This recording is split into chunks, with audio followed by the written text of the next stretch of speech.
What is going on all? It's Hadex Gaming here.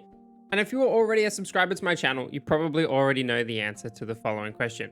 Is Necess worth buying, and what is the game all about? So, straight to the chase. If you enjoy a sandboxy kind of game, survival craft, top-down adventure game, then it 100% is for you. The game has mechanics that streamline the entire flow of the game, making progression feel seamless, fun, and rewarding whilst not taking away from any other element in the game. You go from a slow Necessian with no armor to defeating dragons and evil wizards without even realizing you're so buffed up that the previous bosses are no longer even threatening. For everyone else that's still on the fence, let me break it down further for you. I'll start with the most commonly asked question. What stage of development is the game in? Well, the game is currently in early access at the moment, but don't let that deter you, as it already feels like the size of a full game and is so well polished you wouldn't even know. I feel qualified to say all of this as I have just over 200 hours into the game, countless YouTube videos on it that show off just how much content is truly in the game. The game from start to finish is about 10 hours at a leisurely rate, but being an open world survival game, you're only limited by how creative you are and what you want to accomplish within it. It can be as quick as 10 hours or longer depending on your playstyle.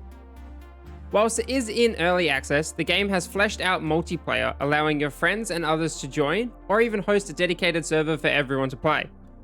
The game has also been built from the base up with the Steam community modding in mind, and already has a ton of mods that only encourage you to try out new things. Another question I see frequently asked is how big is the development team? Well, this game, as surprising as it is developed by Mad Skovgard, aka Fair, a solo developer who has sunk what looks like his life and every living bit of passion into this game. It is made with such passion and joy with the community in mind, meaning nothing in this game forces you to do anything you don't want to do. You don't have to grind for hours to gather materials, you don't have to spend days resetting bosses to get a drop that you want. It all feels like such a breath of fresh air. Not only is Fair always actively working on the game, dropping contents every month or so, but you'll literally see him actively engaging in the Necess Discord, the Reddit pages, and the Steam pages. He is a one-man army doing the work of a full team. So to me, that reason alone should be enough to get anyone to at least try the game. With that out of the way, let's jump into everything in detail. And before I get started, I just want to say that this game goes for about $10 on Steam and almost feels like every other month it's on sale for about 20% off.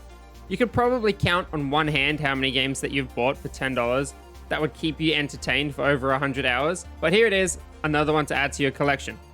So what is Necess? Necess is a procedurally generated world where you explore, defeat bosses, do some quests, and build up a settlement where you can hire all sorts of helpers to do your fishing, crafting, and even automate your storage so you don't have to. Plus, there's a ton more they can do. Necess is a top-down style game that has an amazing flow with simple mechanics to keep you on track. Your settlement elder will guide you to do quests that slowly build up the ante, and as you progress on a steady path throughout the game, he'll give you more and more quests and tougher quests to do. If ever you're lost, just head on over to the Elder and grab a quick quest. That'll put you straight back on your path, and he will take you on a journey from island to island, biome to biome, hunting down bosses and snagging yourself some amazing upgrades.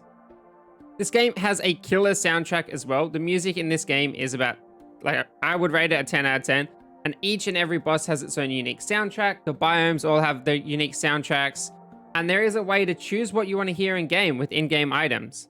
So each soundtrack sounds like pure bliss.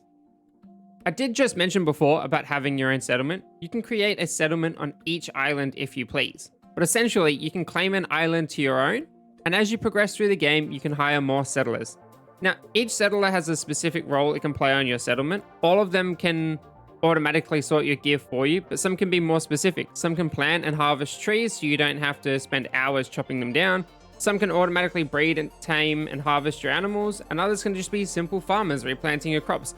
But there's much more, such as like a gunsmith, an angler, and all sorts. And that's just scratching the surface of everything. So while they're doing that, you could be off building up your housing or defeating bosses and making nifty upgrades. So that way it takes out the monotonous grind from the game, allowing you to do what you want rather than spending time grinding resources. But what about the combat? Well, there are enough unique items in the game to play how you feel, which ties into the wonderful nature of the game. If you want to be a mage, then gear up with incremental tiered stages of gear for them. If you want to play a summoner, the same goes. The game has about 4 main class systems, being magic, melee, range, and summoning. However, the trinkets in the game don't force you to pick. You can hybrid a lot of them and mix and match them all to your liking. Enchanting your magic gear with damage perks or your summoning gear with defensive perks. It's entirely up to you how you want to play. Next up is the progression and flow of the game. And without getting into it too much, each biome has a cave system underneath it that you delve into and explore for loot, quest items, and even boss summons. You then use these respective boss summons to fight these bosses, gathering their loot and advancing to the next area. Like most survival games, this game has a tiered progression system, starting you off with wooden equipment, and then you work your way up with more advanced tools and items with the ability to combine trinkets to help you further build up your character and get stronger. This game simply has too much content that all blends together to go over it in one single video, from mounts to treasure chambers, random enemy raids that you can help your settlement defend against, and so much more. For $10, this is an absolute score, and as an early access game, there is nearly zero reason not to buy it. When it literally feels like a game that has been polished and buffed so that every little detail couldn't be anything less than perfect. There are updates happening every month, so this game definitely feels alive and ready to go. So, that's my review, and take it knowing that it is a little bit biased, as to me it feels perfect. And with that information, take what you want, but I can't reiterate enough that this game is phenomenal and an absolute necessity. If you want to see more, I have a plethora of videos on my channel, from Let's Plays to guides, and all sorts of videos in between, including a lore video. So let me know down in the comments below what you would like to see out of this game, and if this video has changed your mind on the game, as I'd love to know. So if you stuck around, hopefully I'll see you in the next video, but for now, have a great time.